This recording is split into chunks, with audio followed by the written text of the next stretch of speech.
Hello everybody.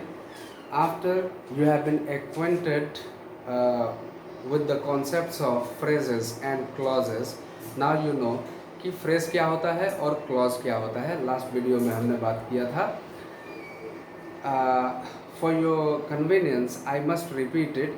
Phrases are group of words and they are part of sentences, as well as clauses too are group of words and they also form the part of sentence. यानी clause भी शब्दों का समूह है जो कि किसी वाक्य का एक हिस्सा है, और ठीक वैसे ही phrase भी एक शब्द का समूह है और वह एक वाक्य का हिस्सा है.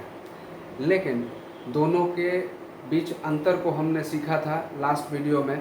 अब आज हम बात करेंगे, we will directly hit the kinds of phrases and clauses and their importance. आपको पता अभी चल जाएगा कि किस तरीके से ये कंफ्यूज करने वाले ग्रुप ऑफ वर्ड्स होते हैं जिनका प्रयोग अनेकानेक तरीके से किया जाता है. तो चलिए, let me introduce the kinds of phrases and the kinds of clauses for you today.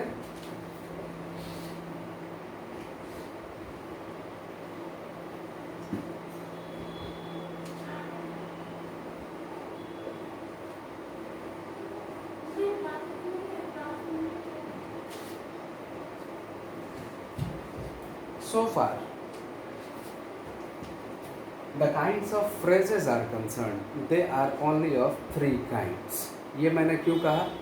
कल आपने देखा था कि ग्रुप ऑफ वर्ड्स होते हैं phrases with their incomplete meaning. ऐसे इनकम्प्लीट मीनिंग वाले ग्रुप ऑफ वर्ड्स भी तीन प्रकार के होते हैं. या तो इस ग्रुप का इस्तेमाल आप नाउन के रूप में करते हैं, या तो आप ऐसे शब्द समूह का इस्तेमाल एडजेक्टिव के रूप में करते हैं, या तो आप ऐसे शब्द समूह का प्रयोग एडवर्ब के रूप में करते हैं. ऐसे शब्द समूह जिनका इनकम्प्लीट सेंस हो, मीनिंग पूरा ना हो, उनको तीन प्रकार से वर्गीकृत किया जाता है. They are classified into three kinds: noun phrases, adjective phrases and adverb phrases, as we got to know. And why it is so, ये भी जानना जरूरी है कि नाउन फ्रेजेस क्यों, एडजेक्टिव फ्रेजेस क्यों और एडवर्ब फ्रेजेस क्यों. तो ठीक इनके नाम से ही जाहिर होता है, साफ होता है कि अगर वो ग्रुप ऑफ वर्ड सेंटेंस के अंदर नाउन का फंक्शन करेगा तो उसको हम क्या कहेंगे? एडजेक्टिव. नो, नाउन का फंक्शन करे. अगर कोई ग्रुप ऑफ वर्ड नाउन के फंक्शन में इस्तेमाल हो तो आप उसे नाउन क्लॉज कहिए.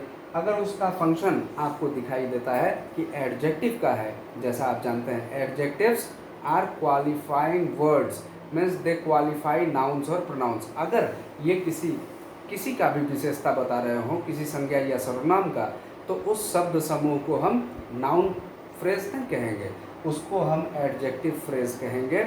और अगर किसी वर्ब को वो शब्द समूह क्वालिफाई करते हैं, अगर उसके बारे में उसका विशेषता बताते हैं, जैसे किसी क्रिया का विशेषता बताते हैं, तो आप उसको एडवर्ब फ्रेज कहेंगे. अब आप समझ चुके होंगे कि group of words in the function of noun, तो नाउन फ्रेज हो गया. Group of words in the function of adjective, बिना एग्जाम्पल के ये थोड़ा समझना कठिन है. तो हम बारी बारी से नाउन, एडजेक्टिव और एडवर्ब तीनों फ्रेजेस का एग्जाम्पल लेते हैं.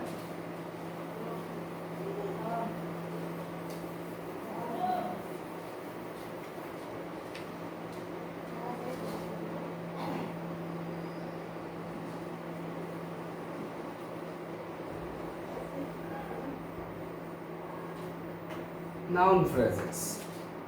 नाउन का स्थान सेंटेंस के सब्जेक्ट या सेंटेंस के ऑब्जेक्ट पार्ट पे होता है, क्योंकि नाउन का प्रयोग आप या तो सब्जेक्ट या तो ऑब्जेक्ट, इन दोनों में से किसी जगह पे करते हैं. तो चलिए, बहुत आसान है समझना फ्रेजेस को, नाउन फ्रेजेस को. या तो यहाँ ले लीजिए ऐसे शब्द समूह को जिसका मीनिंग हो लेकिन कंप्लीट मीनिंग ना हो, या तो वैसे शब्द समूह को अगर आप पसंद करते हैं तो यहाँ ले सकते हैं। तो टू गेट अप, अगर हम एक शब्द समूह लेते हैं, टू गेट अप अर्ली, अगर हम इस शब्द समूह को अपना सब्जेक्ट बना ले, यानी सब्जेक्ट क्या होता है जिसके बारे में हम बात करना चाहते हैं, हम बात करना चाहते हैं इसके बारे में भी, टू स्टील, चोरी करना, हाँ, टू स्टील अदर्स possessions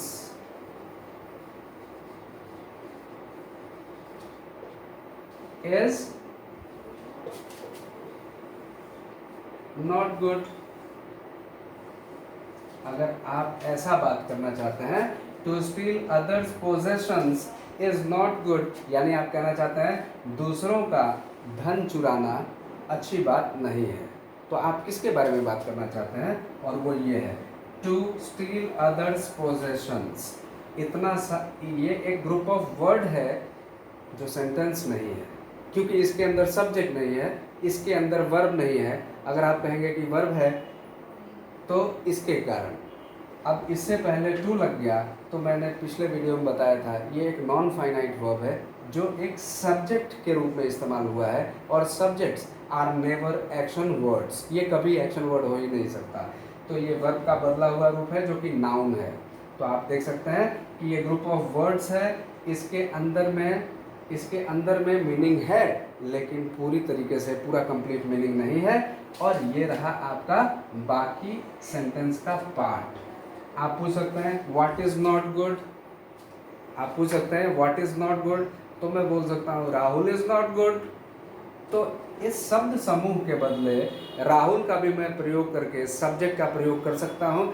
तो राहुल एक वर्ड का सब्जेक्ट है, इसलिए समझने में और लिखने में आसानी होती है। और फ्रेजेस ग्रुप ऑफ वर्ड्स होते हैं लेकिन फंक्शन तो वही है, इसीलिए लेकिन ये कंफ्यूजन का कारण बन जाता है। तो अब आप क्लियर होंगे कि नाउन फ्रेजेस नाउन के फंक्शन में होते हैं।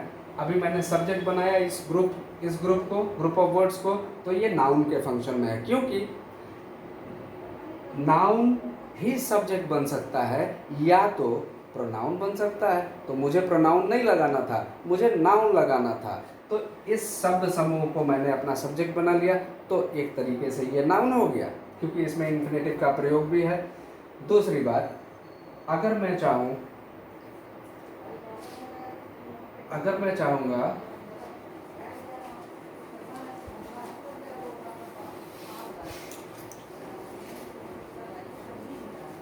तो ऑब्जेक्ट पार्ट में भी इसको मैं लेके जा सकता हूँ।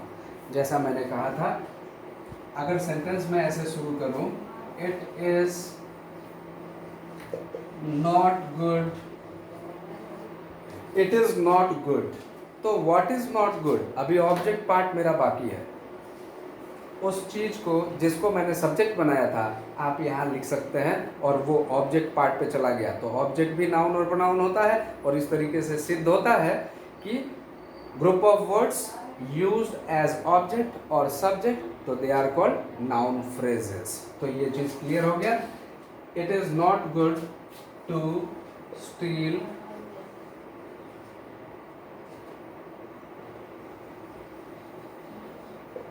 Others possessions. आपने देखा टू स्टील अदर्स पोजेशंस, पहले एग्जाम्पल में मैंने सब्जेक्ट बनाया था, अभी मैंने इसको ऑब्जेक्ट बना लिया, क्योंकि सब्जेक्ट और ऑब्जेक्ट रिजर्व्ड सीट्स हैं किसके लिए, नाउन्स के लिए।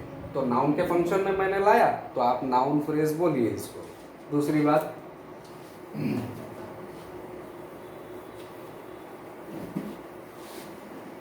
now we'll talk about adjective phrase। तो जो एडजेक्टिव की तरीके से ग्रुप ऑफ वर्ड्स काम करेगा उसको एडजेक्टिव फ्रेज बोलेंगे। फॉर एग्जाम्पल, आई हैव अ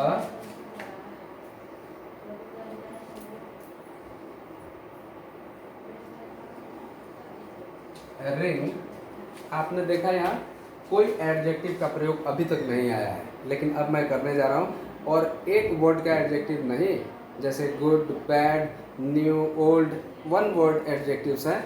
अब मैं ग्रुप ऑफ वर्ड्स, चूंकि अपना शर्त है कि phrases are groups of words, तो मैं फ्रेज एडजेक्टिव फ्रेज लगाऊंगा यहाँ पे इसको क्वालिफाई करने के लिए। नाउन तो यही है, तो नाउन को क्वालिफाई जो अगर ग्रुप ऑफ वर्ड्स कर दिया, इसका मतलब वो क्या हो गया, वो एडजेक्टिव फ्रेज हो गया। तो चलिए इसको क्वालिफाई कर देते हैं। I have a ring made of gold. तो ring is being qualified by made of gold.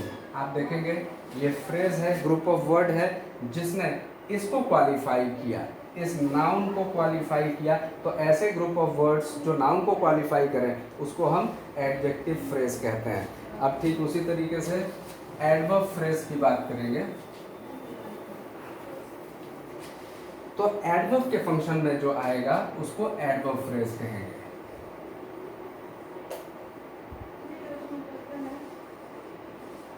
Adverb phrases function like adverb. आप जानते हैं एडवर्ब्स क्वालिफाई वर्ब्स, है ना।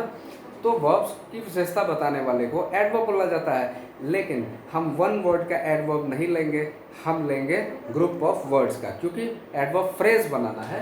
तो आप ले लीजिए I get up in the morning. I get up in the morning. आप देखेंगे ये एक सेंटेंस है, आई गेट अप और in the morning. In the morning इस गेटअप को क्वालिफाई करता है। Getup is a main verb, getup एक मुख्य क्रिया है यहाँ, इसको क्वालिफाई कौन कर रहा है, ये कर रहा है। तो इसको क्या कहेंगे, एडवर्ब कहेंगे, ADV एडवर्ब। ये वर्ब है, गेटअप वर्ब है, इसके बारे में इसने बताया। अब आप कहेंगे एडवर्ब कैसे पहचाने, तो adverbs have their 8 kinds. Either they talk about manner, या तो वो तरीके के बारे में बात करते हैं, जैसे स्वीटली, नाइसली, तरीका हो गया। टाइम के बारे में बात करते हैं, in the morning, in the evening. इस तरीके से टाइम रिलेटेड जो फ्रेजेस होंगे वो एडवर्ब फ्रेजेस होंगे। मैनर हो गया, फ्रीक्वेंसी हो जाएगा, आपका डिग्री हो जाएगा, जैसे टू मच, वेरी मच, ये सब एडवर्ब ऑफ डिग्री हुआ। ऑलवेज, ऑफन, नेवर, समटाइम्स, तो ये सब कैसा एडवर्ब है, एडवर्ब ऑफ फ्रीक्वेंसी है। तो when you read about the kinds of adverbs, तो यू गेट टू नो कि दे हैव देयर 8 काइंड्स। तो मोटा मोटी आप ये जान लीजिए कि जब कोई फ्रेज टाइम या प्लेस या मैनर या